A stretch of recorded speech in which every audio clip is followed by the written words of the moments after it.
오늘 우리에게 주신 말씀 함께 읽도록 하겠습니다. 하나님께 주신 말씀 열왕기상 18장 29절부터 40절까지 말씀입니다. 열왕기상 18장 29절부터 40절까지 말씀 저 여러분이 한 절씩 교독하겠습니다. 정오가 지나고 저녁 곡식 제사를 드릴 때까지 바알 예언자들은 계속 미친 듯이 날뛰었습니다. 그러나 아무 대답이 없었고 아무 소리도 없었고 그 누구도 돌아보지 않았습니다. 백성들에게 말했습니다. 내게 가까이 오라. 그들이 다 그에게로 가까이 오자 엘리야는 부서진 여호와의 제단을 고쳤습니다. 엘리야는 야곱의 아들들의 지파수에 따라 돌 12개를 가져왔습니다. 이 야곱은 옛날에 여호와께서 내 이름을 이스라엘이라 하리라 하고 말씀하셨던 사람입니다. 여호와의 이름으로 제단을 세우고 제단 주위에 2세아 정도의 씨를 담을 만한 구덩이를 팠습니다. 그러고 나서 엘리야는 제단 위에 나뭇가지를 쌓아놓고 소 한 마리를 각으로 떠서 나뭇가지 위에 올려놓고 말했습니다. 4개의 항아리에 물을 가득 채워 번제물과 나뭇가지들 위에 부으라. 그가 또 말했습니다. 다시 한번 하라. 그러자 사람들이 다시 그렇게 했습니다. 그가 명령했습니다. 다시 한 번 더 하라. 그러자 사람들이 3번째로 그렇게 했습니다. 물이 제단 위로 흐르고 구덩이도 가득 채웠습니다. 곡식 제사를 드릴 시간이 되자 예언자 엘리야가 제단 가까이 나와서 말했습니다.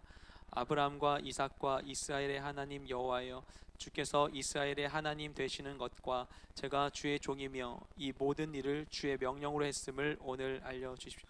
여호와여, 내게 응답해 주십시오. 오 여호와여, 응답하셔서 주는 여호와 하나님이시며 주께서 그들의 마음을 돌이키게 하시는 분임을 이 백성들이 알게 해 주십시오.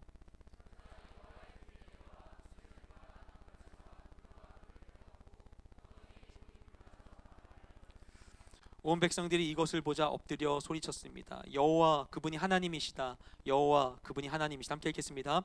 그러자 엘리야가 백성들에게 명령했습니다. 바알 예언자들을 붙잡으라. 한 명도 도망치지 못하게 하라. 그들은 바알 예언자들을 붙잡았습니다. 엘리야는 바알 예언자들을 기손 골짜기로 데려가 그곳에서 죽였습니다. 아멘. 여러분에게는 다시 돌아가고 싶은 시절이 있으십니까? 설교를 준비하면서 저 자신에게도 같은 질문을 해봤어요. 생각을 해봤는데 근데 과거로 돌아가고 싶은 때가 잘 생각이 나지 않더라고요.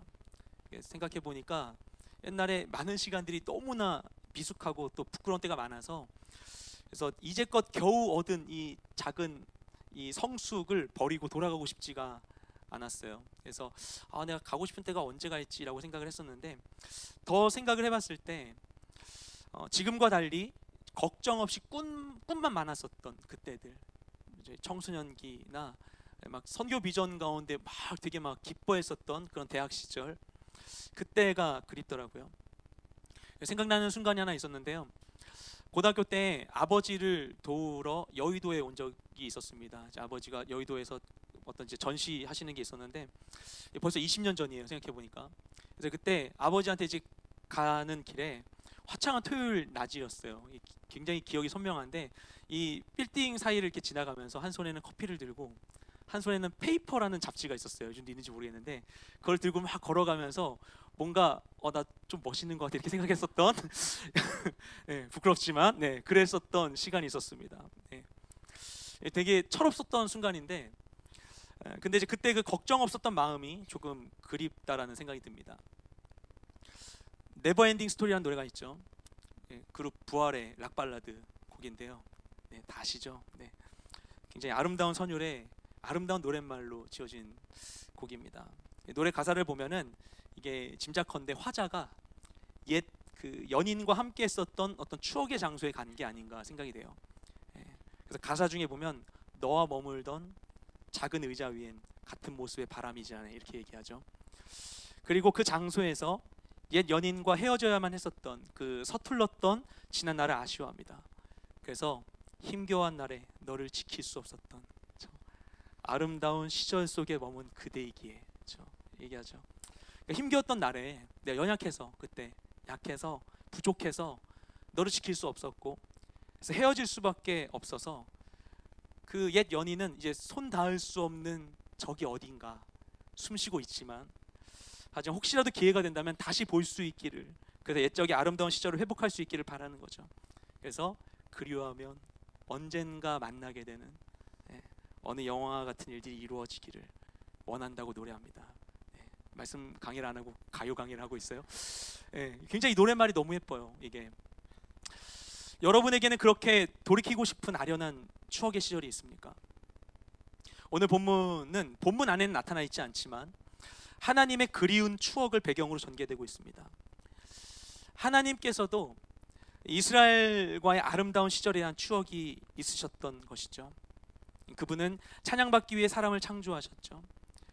그리고 죄악으로 인해 인류가 타락했지만 그 가운데에서 특별히 아브라함을 택하셔서 가나안으로 보내셨습니다. 그리고 아브라함에게 너의 눈으로 보이는 그 모든 땅을 너에게 주겠다고 약속하시죠. 그리고 하나님께서는 그 약속을 잊지 않고 계십니다. 그리고 그 후손 가운데 야곱을 택하셔서 12지파로 된 이스라엘 민족의 기초로 삼으시고 이집트의 종되었던 그들을 구출하셔서 결국 가나안을 다시 정복하게 하십니다. 그리고 다윗을 통해 예루살렘을 정복하게 하시고 그곳 가운데 솔로몬이 성전을 세우게 하셔서 아브라함을 인도하셨었던 바로 그 땅 가운데 아브라함에게 약속하셨던 그 땅에서 하나님께서 원래 원하셨던 그 온전한 예배가 드려지게 하시는 것이죠. 그 하나님은 그 예배 가운데 임하시고 그리고 그 땅에 은혜를 베풀어 주셨습니다. 그렇게 하나님은 이스라엘의 하나님이 되시고 이스라엘은 그분의 백성이 되었던 것이죠. 이 아름다운 시절이 있었는데 그런데 그 관계에 균열이 발생합니다. 이스라엘 백성이 하나님을 등지고 가나안의 우상이었던 바알과 아세라를 섬겼기 때문인 것이죠. 바알은 그 지역에 있는 신화 가운데에서 비와 구름을 관장하는 풍요와 번영의 신이었습니다. 그래서 가나안 신화에서 그의 역할이 무엇이냐면은 죽음과 가뭄의 신인 못이라는 신이 있어요. 그 신과 싸워서 이기는 신인 거예요. 사실 신화의 내용 가운데 그 못에게 먼저 죽임 당하고서 부활하는 그런 이야기가 있어요. 근데 어쨌든 그 못과 싸워서 이겨서 결국 비를 내리게 하고 풍요롭게 해주는 신, 그게 바알이었습니다. 아세라는 누구인가? 아세라는 신들의 왕이었던 엘이라는 신인데 바알의 아버지인데 그 엘의 부인입니다. 역시 풍요와 번영의 신이었습니다. 40년간 광야에서 하나님을 섬겼던 그 이스라엘은 광야 생활을 마치고 가나안 땅을 정복하고 그곳에 정착하면서 이전에는 없었던 익숙하지 않았던 농경 문화에 눈을 뜨게 됩니다. 그리고 가나안 사람들이 섬겼던 그 농경 신들을 알게 되었습니다. 풍요와 번영을 준다고 여겨졌던 그 이방 신들이 그들에게 매혹적으로 보였던 것이죠. 그리고 자신들도 이제는 정착했으니 그들을 섬겨야만 자신도 부요해질 수 있다고 생각했습니다. 우리가 하나님의 백성으로 하나님과 언약을 맺었음에도 그분의 능력을 통해 그들이 이집트를 나와 홍해를 건너서 광야를 지나왔음에도 불구하고 그곳 가운데에서 세상적인 그 성공의 유혹이 그들의 마음을 흐려놓았던 것이죠. 그들이 받았던 가나안에서의 그와 같은 유혹은 오늘날 우리에게도 수시로 찾아옵니다. 우리가 하나님을 믿고 예수를 구주로 시인했음에도 불구하고 그리고 내가 지금 있는 이 자리, 내가 가는 모든 곳이 기도에 대한 응답으로 갔다고 내가 생각하고 있음에도 불구하고 그럼에도 불구하고 사는 건 다 세상대로 살려고 하는 마음이 드는 것이죠. 하나님의 말씀에 순종해서 하나님의 방법으로 세상을 변화시키기보다는 세상의 성공 공식에 나를 대입하고 세상이 약속하는 성공을 누리려고 합니다. 결국에 신앙 따로 삶 따로인 인생이 되는 것이죠. 그러지 않기 위해서 오늘 끝나고 큐티 세미나를 합니다. 할렐루야. 함께 하시면 좋겠어요. 네. 이스라엘 백성은 가나안 우상의 유혹을 버리지 못합니다. 그래서 하나님의 이름으로 가나안의 이방 민족을 그들이 내쫓았고요. 그리고 이스라엘 왕국을 세웠음에도 불구하고 우상 숭배의 그 불씨가 꺼지지 않고 잡초처럼 그들 가운데 살아남게 되죠. 급기야는 북이스라엘의 왕이 된 아합이 시돈 왕 엣바알의 딸 이세벨을 아내로 맞이합니다. 이세벨의 아버지로 나오는 엣바알의 이름은 그 이름의 뜻이 무엇이냐면은 바알과 함께하는 자라는 뜻입니다. 그는 아스타롯 신전의 제사장이었었고 그런데 그가 유혈 그 쿠데타를 통해서 왕위를 빼앗은 사람이에요. 그러니까 아스타롯, 별의 신인 아스타롯을 굉장히 열심히 섬기는 그 가나안 그 우상 숭배에 굉장히 헌신적인 그런 사람이었습니다. 그리고 그의 밑에서 자랐던 딸 이세벨은 아합의 왕비가 되어서 북이스라엘 전체를 국가적인 우상숭배의 장으로 만들게 되는 것이죠. 그래서 사마리아가 북이스라엘 수도거든요. 사마리아에 바알 신전을 만들고 바알의 제단을 쌓습니다. 그리고 아세라상을 제작합니다. 여호와의 선지자들을 찾아서 다 죽이면서 반면에 바알과 아세라 선지자 수백 명을 국가 차원에서 선발하고 양성하고 지원하는 일들을 하게 됩니다.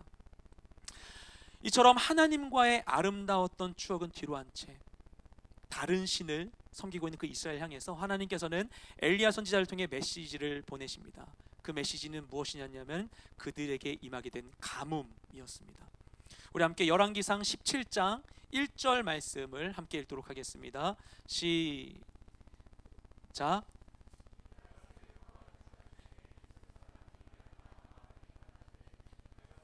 이스라엘의 하나님 여호와께서 살아계심을 두고 맹세하노니 내 말이 없으면 수년 동안 비도 이슬도 있지 아니하리라 하니라. 아멘.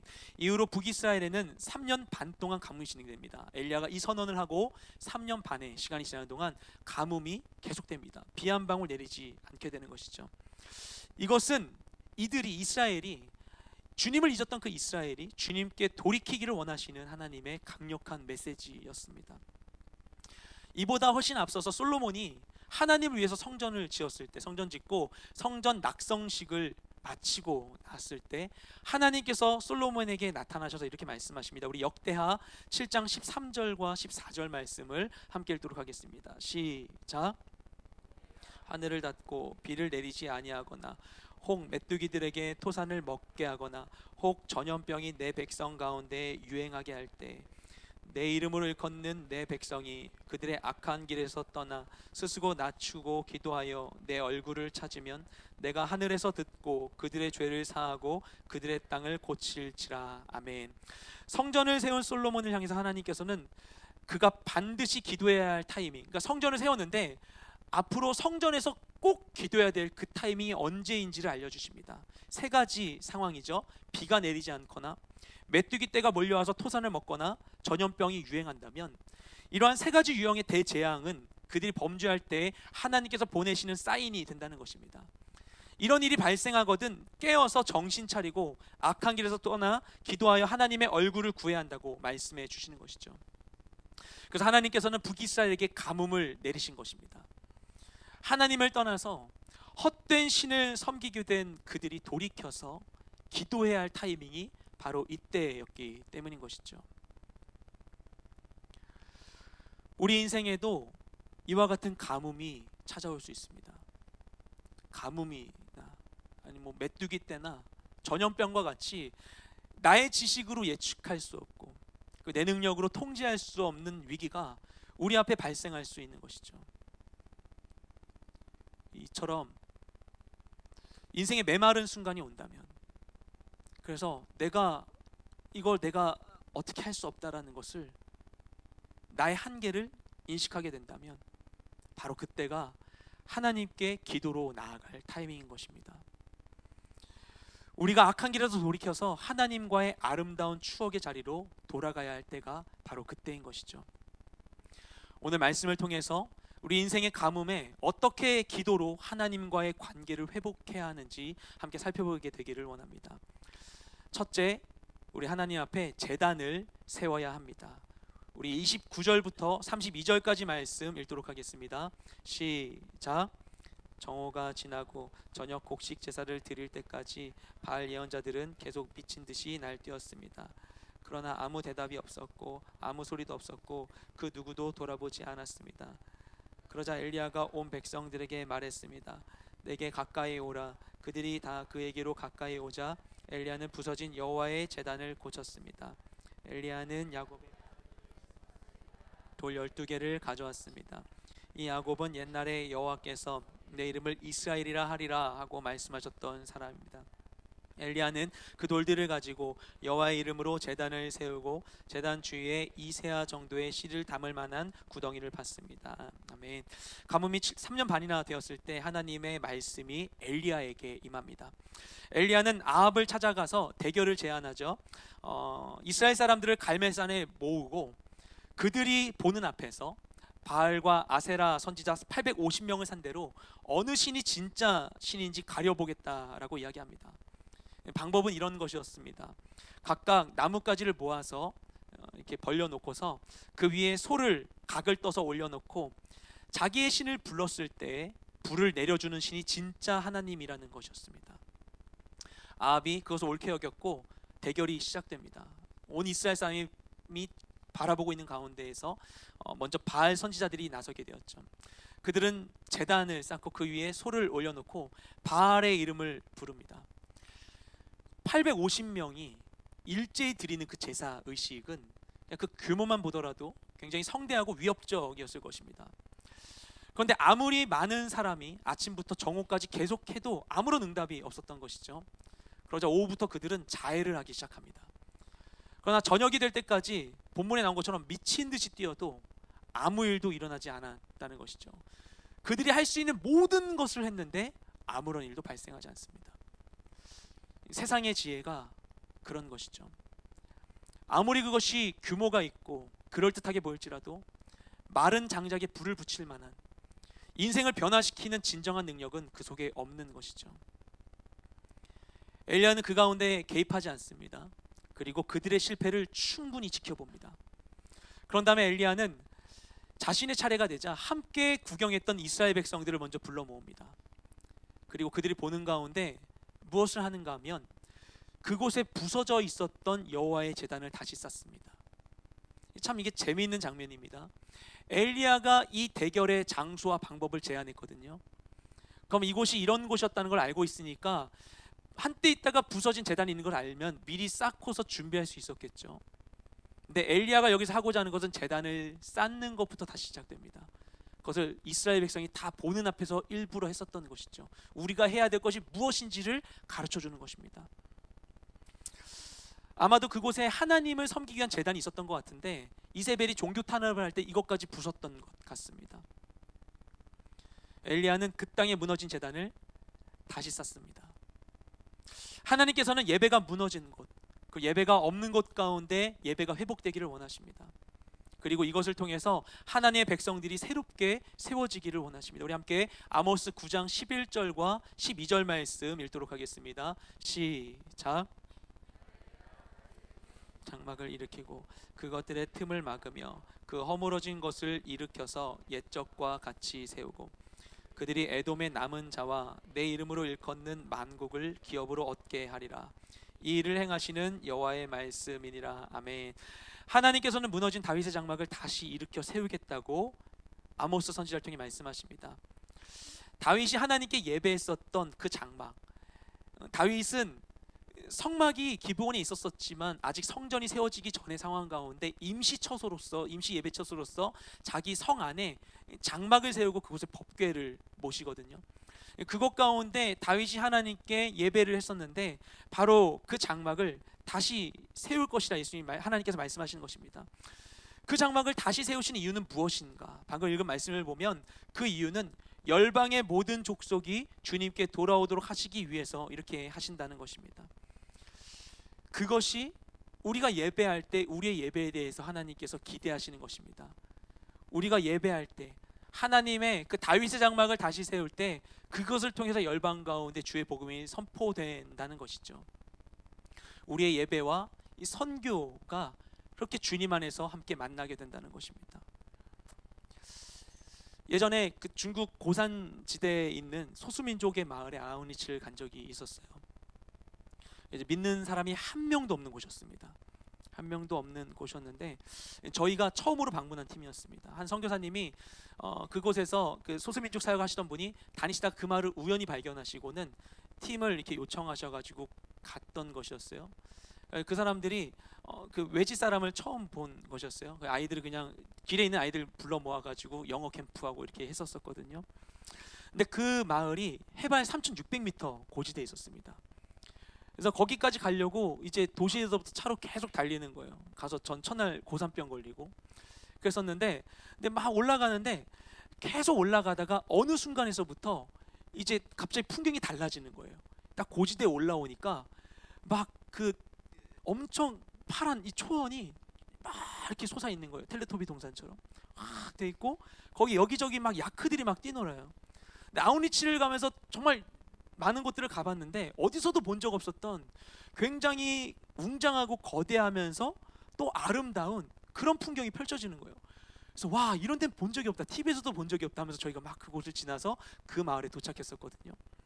도착한 그 마을은 하나님을 한 명도 알지 못하는 라마 불교의 우상 가운데 사로잡혀 있는 그런 곳이었습니다. 그래서 그곳 가운데 정말 즐겁게 사역을 했어요. 사역을 하고서 마지막 날 아침이 되었는데, 근데 그날 이제 마지막 아침에 이제 테이블을 길게 만들어서 식사를 같이 하고 있었어요. 식사를 하는데 그때 한 형제님이 블루투스 스피커로 음악을 틀었어요. 그래서 찬양이 나옵니다. 찬양의 가사가 이랬어요. 호산나 높은 곳에서 우리 왕께 영광을 호산나. 감사합니다. 네. 이렇게 은혜로운 소리로 이렇게 찬양이 이렇게 나오는 거예요. 근데 딱 이 소절을 딱 듣는 순간에 갑자기 눈물이 왈칵 쏟아지는 거예요. 제가 그래서 막 울음이 터지는데 다들 밥 먹고 있는데 혼자 울면 이상하니까 혼자 이러면서 막 눈물을 막 참으면서 막 이렇게 막 고개를 숙이고 밥을 막 먹으면서 이렇게 했었어요. 막 그러면서 이렇게 이상하게 보실 것 같아가지고, 물론 제가 잘 오열하기도 했지만 그 순간 그 말씀이 확 와닿으면서 깨달아지는 게 있었어요. 그때 하나님이 주시는 마음이 무엇이었냐면은, 하나님이 이곳 가운데 계셨을 텐데 여기에 하나님을 아는 사람이 하나도 없었는데, 그 땅이 되게 역사가 깊은 곳입니다. 옛날에 실크로드 전에 있었던 차마고도라는 곳의 일부 지역이에요. 많은 사람들이 교류하던 곳 중에 하나예요. 많은 사람이 다녔겠지만 하나님 아는 사람이 없었고, 고대로부터 교역로가 있었지만 복음이 전해지는 사람은 없었었는데, 근데 그곳 가운데 하나님은 계셨을 것이라는 거죠. 근데 하나님이 이 땅을 창조하셨을 때 모든 것을 향한 하나님의 계획을 가지고 찬양받기 위해서 이 땅을 창조하셨는데 아무도 하나님을 찬양하진 않았을 거라는 것. 그리고 그 땅이 너무나 아름다운데 그 땅의 자연 만물을 보면서 마치 다윗이 그 풀에서 양치면서 막 하프를 켜면서 하나님 찬양했듯이, 하나님 너무나 아름다워요, 너무 아름다워요, 이런 자연을 창조하시다니요, 이렇게 고백할 수 있어야 되는데, 이 아름다운 걸 보고도 그 누구도 하나님 찾지 않았던 이곳 가운데에서 하나님 정말 외로우셨겠다. 그래서 우리가 여기서 예배했는데 다른 무엇보다도 그냥 하나님 아는 사람들이 여기 와서 여기서 하나님한테 찬양하고 하나님 너무나 놀랍습니다라고 고백하는 것 자체를 하나님 너무나 기뻐하시는구나, 이런 마음이 갑자기 확 들었어요. 하나님 우리 여기 온 걸 정말 기뻐하시는구나. 그 다음에 바로 몇 주 있다 한 팀이 갔다가 첫날에 사람들 몰려서 공안에서 바로 쫓겨났습니다. 지금 그 뒤로 선교팀 하나도 못 가는 곳이에요. 네. 근데 그 자리 가운데 하나님이 그래도 그 짧은 사역을 허락하셨던 이유가 분명히 있지 않았을까 생각이 됩니다. 찬양받기 위하여서. 우리가 예배할 때 하나님은 기뻐하십니다. 하나님은 언제 어디에서나 우리의 예배를 원하십니다. 그래서 우리가 하나님께로 돌이키기 원한다면 가장 먼저 해야 될 것이 무엇인가? 그것은 하나님께 제단을 다시 쌓는 것입니다. 예배할 때 악한 권세는 떠나가게 되는 것이죠. 저번에도 말씀드렸지만 이 예배가 가장 강력한 영적 전쟁의 도구입니다. 예전에 태백산으로 산기도를 갈 때가 종종 있었는데, 언젠가 이제 밤에 가서 밤에 해진 다음에 밤에 이제 출발해서 올라간 다음에 가서 천재단에서 찬양하고 각자 기도하고 그다음 새벽에 내려온 식으로 이렇게 하거든요. 이제 올라갔는데 그날 제가 찬양 인도를 하는 날이었어요. 가보신 분은 알겠지만 태백산 천재단에 이렇게 재단이 있고 재단 밑에 약간 이렇게 작은 비탈들이 이렇게 있어요. 근데 이제 그 밑에 쪽에서 저는 그쪽을 바라보는 방향을 서가지고 있고, 같이 가신 분들은 이 비탈에 이렇게 나란히 이렇게 계단식으로 앉아가지고 저를 바라보고 있었어요. 그래서 제 눈에 이제 천재단이 보였고, 밤이지만 거기가 구름보다 높아서 이 재단이 실루엣이 딱 보이고 이렇게 돼 있어요. 하늘이 푸르스름하게 보이는 그런 시간이었어요. 그런데 거기서 막 저희가 막 찬양을 하고 있었는데 그때 그 천재단 안에서 신내림 받으려고 오신 분들이 계셨어요. 그분들이 거기 흔히 오거든요. 그래서 그분 대단히 막 추운데에도 진짜 되게 얇은 옷 입고서 막 이렇게 돛 닦고 있고 그래요. 초 하나 해놓고서.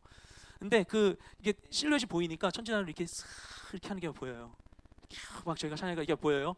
이게 간섭하지 않으니까 서로. 근데 그렇게 하다가 막 찬양하는데 막 거기서 막 딸랑딸랑 막 딸랑이 막 흔드는 거예요. 막 소리가 들리는데 저희는 막 그냥 저서 막 찬양을 했어요. 찬양을 막 하고 막 딸랑딸랑 하다가 나중에 잠잠하길래 저희 찬양 마치고 목사님 한 분 나오셔가지고 말씀 전해주시고 그다음 같이 합심 기도한 다음에 같이 여기 땅 밟으면서 기도합시다 이렇게 했어요. 기도하면서 제일 먼저 궁금했던 게 저만 거길 봤잖아요. 그래가지고 그게 궁금해가지고 그분들 잘 계시는지 가가지고 보려고 딱 봤는데 아무도 없는 거예요. 그때 와 굉장히 이게 뭔가 그분들이 좀 약간 인간적으로 죄송하지만 굉장히 하나님이 이렇게 하시는구나 하는 생각이 들었어요. 그때 어떤 게 있었냐면은 막 제가 막 뭐 영적으로 충만해가지고 하면서 막 영적으로 막 찬양하고 뭐 예수의 명을 떠나갈지어다 뭐 이런 거 안 했거든요. 그냥 우리가 하는 그냥 찬양 평범한 찬송가 부르고 했어요. 그런데 그냥 하나님을 향해 찬양했을 뿐인데 악한 권세가 그 가운데 함께 있을 수가 없는 거예요. 악한 권세가 내려올 수가 없는 거예요. 그래서 자리를 피할 수밖에 없는. 와 이런 거구나. 하나님을 찬양하고 그분 높여드리면 그분 임하시면 끝나는 거구나. 하나님이 최고구나. 그것을 확인할 수 있었던 자리였습니다. 하나님은 우리가 예배하길 원하십니다. 하나님의 이름을 부른 자들을 찾으십니다. 그 자리에 가는 하나님 임하시고요. 주님이 임하시면 주의 나라가 임하는 것입니다. 그래서 하나님 우리가 있는 모든 곳 가운데 내가 정말 할 수 없는 그 한계 상황 가운데 하나님 아니면 아무도 할 수 없는 그 모든 상황 가운데 우리를 두시고 하나님 이름 부르기를 원하십니다. 왜냐하면 임하셔서 그 땅을 고치기 위해서이신 것이죠. 그래서 엘리야는 그곳 가운데 제단을 다시 수축합니다. 그리고 엘리야가 무너졌던 제단을 다시 쌓을 때 그가 사용했던 재료들이 있습니다. 오늘 본문을 보면 그는 야곱의 12아들 즉 이스라엘 12지파의 수에 따라서 돌 12개를 사용합니다. 이 당시 이스라엘은 북이스라엘과 남유다로 나눠져 있었죠. 이곳은 북이스라엘이었어요. 그럼에도 불구하고 엘리야는 이것을 쌓을 때 12지파를 상징한 돌을 다 가지고 제단을 수축합니다. 이스라엘 백성들 모아서 그것을 보여줘요. 그럼으로써 이들이 본래는 야곱의 12아들로 시작됐던 같은 민족이고 하나님께서는 이들 모두의 하나님이시고 이들 온 민족이 드렸던 그 예배를 추억하고 계심을 상기시킵니다. 이 예배에 아주 중요한 것이죠. 예배의 중심은 내가 아니라 하나님이신 것이죠. 예배는 하나님의 기쁨을 위해 드려져야만 합니다. 나 중심으로, 내 뜻대로, 내가 원하는 사람과만, 내가 원하는 방식대로만 드리는 것이 아닌 것이죠. 하나님의 기쁨을 위하여서 나보다 다른 사람을 더 낮게 여기고 사랑으로 연합하여 함께 섬길 때 그 모든 수고, 사랑하기 위해서 우리가 하는 모든 헌신과 수고를 하나님이 아름다운 제사로 받아주시는 것이죠. 그리고 북이스라엘에게 필요한 게 바로 그런 예배였습니다. 그래서 엘리야는 그렇게 제단을 쌓았죠. 그래서 우리가 하나님께 우리 관계를 회복하기 위해서 가장 먼저 해야 되는 것은 제단을 다시 쌓는 것입니다. 두 번째로 하나님과 관계를 회복하기 위해서는 하나님만 구해야 합니다. 우리 함께 33절부터 37절까지 말씀 읽도록 하겠습니다. 시작. 나무를 버리고 송아지의 각을 떠서 나무 위에 놓고 이르되 통 넷에 물을 채워다가 번제물과 나무 위에 부으라 하고 또 이르되 다시 그리하여라 하여 다시 그리하니 또 이르되 세 번째로 그리하라 하여 세 번째로 그리하니 물이 제단으로 두루 흐르고 도랑에도 물이 가득 찼더라. 저녁 소제 드릴 때에 이르러 선지자가 엘리야가 나타나서 말하되 아브라함과 이삭과 이스라엘의 하나님 여호와여 주께서 이스라엘 중에서 하나님이신 것과 내가 주의 종인 것과 내가 주의 말씀대로 이 모든 일을 행하는 것을 오늘 알게 하옵소서. 여호와여 내게 응답하옵소서. 내게 응답하옵소서. 이 백성에게 주 여호와는 하나님이신 것과 주는 그들의 마음을 되돌이키심을 알게 하옵소서. 아멘. 아멘. 다시 세운 제단 위에 엘리야는 나무를 쌓고 그 위에 각을 뜬 송아지를 올려놓습니다. 제단을 세우고 장작용 나무를 쌓고 제물인 송아지를 놓았는데 근데 그러면 된 것이잖아요. 그리고 바알과 아세라 그 선지자들은 막 바알을 불렀거든요. 그런데 엘리야의 준비는 여기서 끝나지 않습니다. 그는 통 4개의 물을 채워서 그 위에 부으라고 이야기합니다. 그리고 다 붓고 나니까 또 부어라, 또 부어라, 2번이나 반복하여 총 3번이나 4번씩 총 12번을 붓게 됩니다. 불을 내려야 할 그 제단에 반대로 물을 부은 것이죠. 그래서 충분히 부어진 물은 제단을 흠뻑 적셔서 그 위에 두루 흐르고 제단 주변에 팠던 그 도랑이까지 가득 찼다고 합니다. 그 두세야 되는 도랑이라는 것은 15리터 정도 되는 거라고 해요. 근데 15리터의 물은 아닐 겁니다. 충분히 적시고서 그것까지 채웠던 것이죠. 이로써 이 제단은 어떻게 되었는가? 물에 적셔진 제단. 그래서 하나님의 역사 외에는 어떤 인간적인 방법도 개입할 수 없는 공간이 되었습니다. 물에 흠뻑 젖은 고기와 나무가 불에 탈 수는 없는 것이죠. 인간적인 방법으로는 할 수 없는 그런 상황, 오직 하나님께만 간구해야 하는 상황이 된 것입니다. 그런데 여기에 물을 부은 것에는 다른 의미도 있었습니다. 앞서 이야기했지만 이때 북이스라엘 전역에 3년 반 동안의 가뭄이 있었죠. 그래서 이 가뭄이 얼마나 심했냐면은 오늘 18장 앞부분 보면 18장 8절에서 아합이 어떤 거냐면 아합이 왕이 직접 나서서 온 땅을 돌아다니면서 풀이 날 만한 시냇가를 찾아다닙니다. 가축을 먹여야 되는데 풀이 없는 거예요. 그 풀이 나는 그런 시내를 찾으려고 왕이 직접 나서서 온 땅을 다 찾아다닙니다. 그 정도로 그때 물을 구하기 어려웠어요. 가장 구하기 어려운 것, 가장 귀한 것이 바로 물이었습니다. 그들이 필요로 하는 것, 어떤 신이든 간에 구해서 필요로 하는 것이 또 물이었던 것이죠. 물을 구하기도 힘들었지만 나르기도 힘들었을 것입니다. 갈멜산인데 높은 산은 아니었지만 해발 546m의 산이었어요. 밑에서 물을 길러서 올라오기까지 한 번 올랐더니만 또 해오래요. 한 번에 12번 다 떠오라고 하면 좋을 것을 또 다시 해오라고, 그걸 반복하는 것이죠. 시간이 많이 걸렸을 것입니다. 쉬운 일도 아니었었고, 그렇죠? 그리고 그렇게 하고자 해서 그 귀한 물을, 마시기에도 아까운 물을 그냥 부어버려만 했었던 것이죠. 다들 망설였을 텐데 엘리야는 그것을 하라고 합니다. 앞서 엘리야는 그 가뭄의 시간 동안 아합을 피해서 사르밧 과부의 집에서 거해 있었습니다. 처음 그 집을 방문했을 때 그 사르밧 과부에서 가서 빵 1개를 구워달라고 이야기합니다. 근데 그녀에게는 아들과 마지막으로 한 끼 겨우 먹을 그 음식 재료밖에 없었죠. 그거를 아들과 함께 나눠 먹고 죽으려고 생각하고 있는 상황이었습니다. 그럼에도 불구하고 엘리야가 그 빵을 요구했을 때 엘리야가 얘기해 줬던 하나님의 약속을 믿고 그녀는 가진 전부를 드리게 됩니다.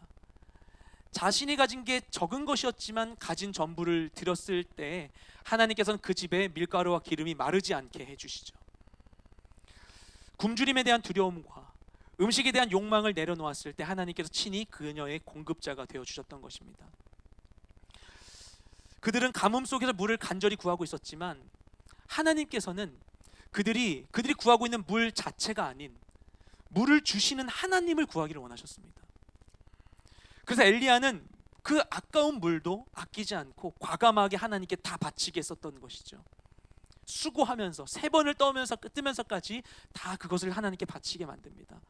왜냐하면 하나님께서 그 물보다 더 귀한 분이시기 때문인 것이죠. 하나님께 무언가를 간구하면서 그분이 주시는 것, 그분의 손에 들려진 것만을 보고 정작 이를 주시는 하나님을 보지 못할 수도 있습니다. 이것은 마치 하나님을 나의 목적 달성을 위한 수단으로 여기는 것과 같은 것이죠. 그저 하나님의 손에 들려진 것만으로 만족하는 것, 그것은 마치 엘리야가 사르밧 과부를 찾아갔을 때 사르밧 과부가 엘리야의 요청을 거절하고 자신을 위해서 그냥 빵 1개 구워서 먹고 죽는 것과 같은 것이죠. 나의 만족을 위해서 그냥 하나님의 손에 있는 것만을 바라고 있는 것. 하지만 우리에게 생명의 공급자가 되시는 분은 바로 하나님이신 것입니다. 다른 대상을 향한 모든 기대와 의존을 내려놓고 우리가 오직 하나님만 구할 때 그때 비로소 하나님과의 온전한 관계가 회복되는 것이죠. 그래서 엘리야는 그렇게 다 마치고 나서 제단을 두고 하나님께 간구합니다. 주님께서 하나님이심을 이스라엘 백성이 알게 하여 주시옵소서. 주님께서 그들의 마음을 되돌이키기 원하신다는 것을 그들이 알게 하여 주시옵소서. 이렇게 기도합니다. 그리고 이처럼 그가 모든 것을 바치고 그 아까운 물까지 다 부어버리고 오직 하나님만을 구했을 때 하나님께서는 응답하시고 그들과의 관계를 회복시키십니다. 그래서 하나님과의 관계를 회복시키기 위해서 세 번째로 우리가 해야 될 것은 죄악을 버려야 하는 것입니다. 우리 함께 38절부터 40절까지 말씀 읽도록 하겠습니다. 시작. 번제물과 나뭇가지와 돌과 흙을 태웠고 구덩이에 고인 물마저 다 말려버렸습니다. 온 이스라엘 이것을 보자 엎드려 소리쳤습니다. 여호와 그분이 하나님이시다. 여호와 그분이 하나님이시다. 그러자 엘리야가 백성들에게 명령했습니다. 바알 예언자들을 붙잡으라. 한 명도 도망치지 못하게 하라. 그들은 바알 예언자들을 붙잡았습니다. 엘리야는 바알 예언자들을 기손 골짜기로 데려가 그곳에서 죽였습니다. 아멘. 앞서 바알과 아세라 선지자들은 850명이 나와서 아침부터 저녁까지 난리를 쳤음에도 아무것도 해내지 못했습니다. 그러나 엘리야는 제단을 준비하고 하나님께 기도만 했을 뿐인데 그 즉시 바로 여호와의 불이 내려오게 됩니다.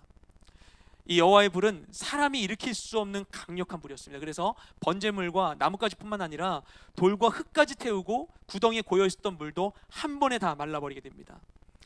이 놀라운 사건이 발생하자 가장 먼저 이것에 반응한 자들은 이것을 지켜보았던, 모든 것을 지켜보았던 이스라엘 백성들이었습니다. 그래서 그들이 이것을 보자마자 소리칩니다. 여호와 그분이 하나님이시다. 본문에 보면 두 번이나 외치고 있죠. 그들의 마음과 시선이 이 사건을 통해 다시 하나님께로 돌아서게 된 것이었습니다. 우리가 하나님 앞에서 무너졌던 제단을 다시 쌓고 그리고 하나님 한 분만을 구할 때 그때 하나님께서는 친히 나타나셔서 그분이 살아계심을 경험하게 해주시는 것이죠. 그리고 그분을 알게 해주시는 것입니다. 내 삶 가운데 내가 도무지 부인할 수 없는 방법으로 하나님을 깨닫게 해주시는 것이죠. 잠언 8장 17절 말씀처럼 하나님을 사랑하는 자들이 그분의 사랑을 입고 그분을 간절히 찾는 자가 그분을 만나게 되는 것입니다. 여호와의 하나님 되심이 드러난 그 순간 엘리야는 이스라엘 백성을 향해서 바알 예언자들을 붙잡으라고 이야기합니다. 그리고 엘리야는 그 붙잡힌 바알 예언자들 850명을 기손 시내로 끌고 내려가서 그곳에서 그들을 처형합니다. 그렇게 해서 그 사건을 통해 그 자리에 모였던 모든 이스라엘 백성들은 지난 세월 동안 하나님과의 관계를 차단했었던 그 우상숭배의 죄악을 끊어낸 것이죠. 하나님과의 관계를 회복시키기 위해서 궁극적으로 우리가 해야 될 것은 우리의 죄를 없애는 것입니다. 하나님께서는 거룩하시고 그 죄를 용납하지 않으시는 분이시기 때문인 것이죠. 죄는 처음부터 그랬죠. 하나님과 우리의 관계를 망가뜨리고 하나님의 음성을 차단하고 그분의 은혜와 사랑을 가로막는 장애물입니다. 그래서 우리는 죄를 없애야만 합니다. 어떻게 죄를 없앨 것인가? 하나님이 우리에게 주신 죄를 없애는 수단이 세 가지가 있습니다. 첫째는 거룩함입니다.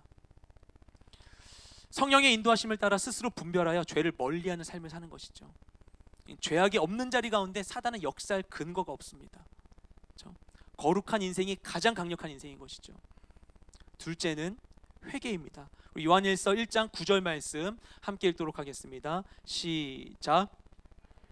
우리 죄를 자백하면 그는 미쁘시고 의로우사 우리 죄를 사하시며 우리를 모든 불의에서 깨끗하게 하실 것이요. 아멘. 이 회개는 하나님께서 그리스도인에게 주신 특권입니다. 이것은 우리에게서 죄의 영향력을 무효화시키는 능력이 있는 것이죠. 죄인임에도 불구하고 우리가 그것을 깨닫고 돌이켜서 하나님께 회개할 때 하나님께서는 우리를 용서하시고 깨끗게 해주십니다. 우리 죄를 기억지도 않으시는 것입니다. 하나님 우리를 회개로 인도하십니다. 회개로. 그래서 우리가 작은 것이라도 마음에 찔린 게 있으면 그냥 짧게라도 하나님께 회개하십시오. 중요한 것은 회개할 때 하나님 이것을 받아주시고 용서해 준다는 사실을 믿으십시오. 계속해서 회개로, 반복된 회개로 나아가는 것. 회개를 하며 해도 하나님은 계속해서 용서해 줄 수 있는 분이세요. 깊이 회개로 나아가는 우리 모두가 되기를 소망합니다. 나머지 세 번째 방법은 무엇인가? 죄를 없애는 세 번째 방법은 용서입니다. 회개는 내가 지은 죄에 대해서 처리하는 방법이라면 용서는 남이 지은 죄에 대해서 처리하는 방법입니다. 내가 스스로 지은 죄만이 나에게 영향을 미치는 것이 아니라 남이 지은 죄도 나에게 영향을 미칠 수 있습니다. 어떤 사람이 나에게 죄를 범하거나 아니면 어떤 사람이 다른 제3자에게 죄를 범했을 때 그걸 내가 지켜보았을 때 내가 증인이 되었을 때 그것을 용서하지 않고 있으면 그 사건은 끝났을지라도, 내가 직접 당사자가 혹시나 아닐지라도 그 죄는 나의 기억 가운데 여전히 남아서 나의 삶에 영향을 미칩니다. 계속해서 그 사람을 용서하지 못하는 마음이 내가 그를 단죄하고 심판하고 보복함으로써 내가 오히려 그 죄의 문제에서 자유케 되는 것 같지만, 하지만 용서하지 못함으로 그걸 붙들고 있음으로 인해서 그 저주가 내 삶 가운데 영향을 미치게 되는 것이죠. 내가 스스로 판단해야만 그게 나를 자유케 하는 것 같지만, 사실은 내가 그를 용서할 때 비로소 그 일에서 자유롭게 되는 것입니다. 그래서 우리는 용서해야 됩니다. 예수님은 우리가 용서하면, 우리 원수를 사랑하면 마치 그것이 하나님의 아들들과 같이 되는 거라고 말씀해 주십니다. 왜냐, 하나님이 해를 내리실 때 악인과 선인에게 구별하지 않고 내려주시고, 비를 내리실 때도 악인 선인 구별하지 않고 내려주신 것과 같이, 우리가 죄를 지은 사람일지라도 그를 용서해주고 그를 선대하고 그를 위해 기도하면 그것이 마치 하나님의 사랑의 행위와 같아서 그제서야 우리가 하나님의 아들이 된다는 것이죠. 주님은 그 용서의 자리로 우리를 인도해 주십니다. 당연히 힘들죠. 하나님, 내가 다 할 수 있어요. 내가 하나님 믿고요, 하라는 거 다 할 수 있지만 그 인간만큼은 용서할 수 없어요. 그것만큼은 하고 싶지 않아요. 고백할 수 있어요. 당연히 어렵죠. 너무나 어려우니까 하나님은 예수님까지 이 땅 가운데 보내셔서 우리를 위해 십자가에 달려 돌아가시게 하지 않으셨습니까? 우리로서는 할 수 없는 일이기 때문인 것이죠. 용서하는 것 쉽지 않지만 하나님은 그 길로 우리를 인도해 주십니다. 왜냐하면 그것이 우리를 구하는 길임을 주님이 알고 계셨기 때문이죠. 심판하는 것이 내게 있으니 나에게 맡기라고 주님 말씀하시는 것입니다. 이와 같은 일들을 통해서 우리가 죄를 씻어내고 하나님께 나아갈 때, 그때 비로소 하나님과 우리의 관계가 회복됩니다. 삶에 막혀있던 것들이 열리게 됩니다. 하나님께서는 우리를 아십니다. 근데 하나님께서 우리를 아시는 것은 우리가 하나님을 아는 것과는 차원이 다른 일입니다. 그 지식에서도 다르고요, 하나님은 시간의 영향도 받지 않으시는 분이시고 변하지 않는 분, 회전하는 그림자도 없는 분이시고, 우리는 늘 변하는 존재이기 때문인 것이죠. 우리는 하나님의 은혜를 경험하고도 시간이 지나면 잊어버립니다. 열심히 기도해 놓고도 정작 기도 응답됐는데도 기도했다는 것도 잊어버리게 됩니다. 그러나 하나님께서는 우리와의 모든 시간들을 현재와 같이 또렷이 기억하고 계십니다. 난 잊어버리지만 내가 드렸던 그 찬양의 고백, 나의 기도, 내 안에 채워진 은혜, 내 삶에 가장 처음으로 하나님의 이름을 불렀던 그 순간, 내 삶에 가장 처음으로 눈물로 하나님께 회개로 나아갔던 그 순간, 내 삶에 가장 처음으로 내 의지로 선한 일을 행했던 그 순간, 그 모든 순간들을 하나님께서는 현실과 같이 기억하고 계신 것입니다. 마치 사랑하는 아이가 아장아장 걸으면서 지낸 그 유아기 시절을 부모가 다 빼곡히 기록하는 것과 같이 우리의 모든 것을 기억하고 계시는 것이죠. 그분이 우리를 바라볼 때 우리는 그런 존재들인 것입니다. 우리 부모님 바라볼 때 내 품 안에 있던 아기의 모습이 겹치는 것과 같이, 하나님 우리 바라보실 때에는 주님과 아름다운 추억을 보냈던 그때 나의 모습을 나에게 보고 기대하고 계시는 것이죠. 그 추억을 간직하고 계신 하나님께서는 우리와의 그 첫사랑을 회복하기를 원하십니다. 그래서 앞서 말씀드린 대로 솔로몬이 성전을 세우고 하나님의 임재를 구했을 때 하나님이 그래서 말씀하신 것이죠. 아까 우리가 읽었던 역대하 7장에 있었던 말씀입니다. 너희가 지금은 나를 위해서 성전을 세우고 있지만 너무 좋다. 그런데 언젠가, 지금은 좋지만 언젠가 시간이 지나면 변할 때가 올지도 몰라. 그땐 너희가 나를 잊어버릴지도 몰라. 그리고 어느 순간 가뭄이 오고 메뚜기가 오고 전염병이 돌아서 너희 삶에 은혜가 메마르고 무언가 잘못됐다라는 것을 너희가 깨닫게 되거든. 그러면 이렇게 해라 라고 말씀하신 게 아까 읽었던 역대하 7장 14절 말씀이죠. 우리 다시 한번 읽도록 하겠습니다. 시작.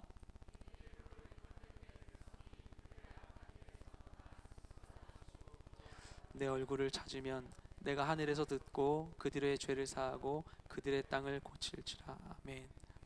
내 이름으로 일컫는 내 백성이 그들의 악한 길에서 떠나 스스로 개혁한 교회는 겸비하고 겸손히 예비하고 자신을 낮춰서 기도하여서 하나님의 얼굴을 구하면 그럼 하나님이 세 가지를 해주시겠대요.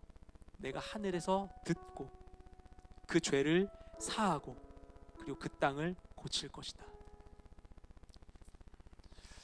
하나님은 우리를 원하십니다. 하나님은 우리가 모든 우상에서 돌이키기를 원하십니다. 하나님 아닌 그 모든 것들, 내가 의지했던 헛된 모든 우상들, 그 허망한 데 종노릇했던 데서 벗어나서 아무 능력 없는 것 가운데 고개를 숙이고 그 가운데 쩔쩔매고 있는 우리가 담대히 서서 기쁨으로 주님 앞에 돌아오게 되기를 주님 원하십니다. 우린 무엇을 두려워하고 있죠? 우린 무엇을 구하고 있죠? 내가 바라던 것 찾아간 그 자리 가운데 우린 정말 행복했습니까? 하나님은 내게로 오라고 말씀하십니다. 내가 너희를 쉬게 할 것이다. 나는 마음이 온유하다. 내게로 와라 말씀하십니다. 그분이 우리를 불러주시는 그 돌이킴의 순간, 그 순간을 놓치지 않고 주님께 더 가까이 나아가는 우리 모두가 되시기를 주님의 이름으로 축복합니다. 지금 기도하며 나아가겠습니다.